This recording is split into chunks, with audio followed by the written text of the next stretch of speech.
Genghis Khan and his Mongol hordes have become synonymous with their skill in horsemanship. The Mongols' mastery of horseback riding is so well known that most people just assume they must have always had horses. But that's not the case. In fact, there was a time when the Mongols did not have enough horses to launch their empire, and we're gonna tell you all about it today. This is the 22nd episode of our series, The Greatest Blunders of History. The year is 1218, and Genghis Khan has recently united most of the nomadic tribes in Northeast Asia under the banner of the Empire of the Mongols. However, despite his military successes, he is far from establishing the sweeping empire that history remembers. He's also running low on horses. See, while the Mongols were excellent horsemen, the thing that made them especially effective was their cavalry. Instead of charging into battle on foot like most armies of the time, the Mongol army consisted of thousands of mounted archers who could fire off 3 arrows per second. It was terrifying. For this reason,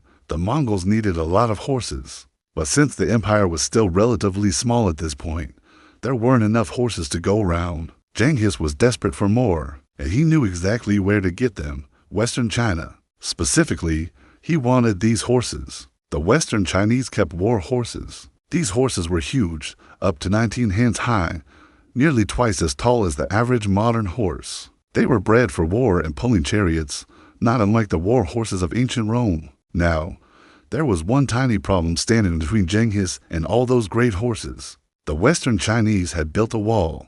No, not that wall. This wall, the Great Wall of Xixia, was nearly 1,000 miles long, built of stone and earth, complete with watchtowers and battlements. The only problem was that it was built around the capital city of the Western Jia dynasty, which was situated deep in what is now the Ningxia region of China, nowhere near Mongolia. How did the Western Chinese manage to build such an impressive structure so far from the nearest part of the Great Wall? Well, that's thanks to another famous Chinese invention. You see, the Western Jia people, much like the Mongols, were nomads. They traveled with their herds of sheep, goats, cattle, horses, and camels across the deserts of what is now Western China and Mongolia. But unlike the Mongols, the Western Jia were not a unified people.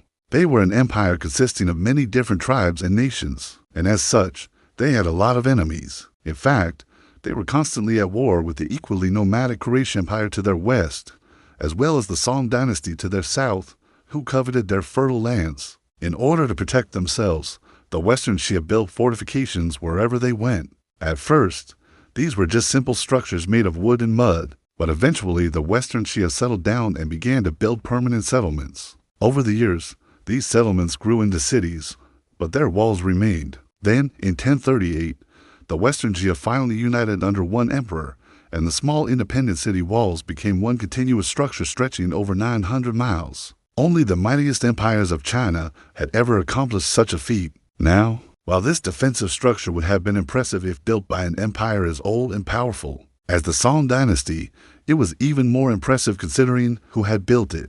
The Western Jia were a collection of tribes and small kingdoms, barely holding on to the edge of the desert. But their greatest accomplishment was undone by their greatest weakness, a lack of manpower. You see, building a wall is a monumental task. Even with advanced technology, it takes thousands of people just to lay the foundation of a single mile of wall. And this was a problem for the Western Jia, because as a nomadic people, most of their able-bodied men were out with the herds, and there simply weren't enough people available to guard the wall. So the Western Jia turned to the next best thing: women. Now, don't get us wrong, the Western Jia women were fierce fighters and loyal to their empire, but they were no match for the Mongol horde. While defending a massive wall was usually an easy task for a trained soldier, when the Mongols attacked, they didn't just assault a single section of the wall. They attacked it all at once. Mongol forces numbered in the tens of thousands. They swarmed the wall from every direction, forcing the Western Jia defenders to abandon their posts and flee for safety within the cities.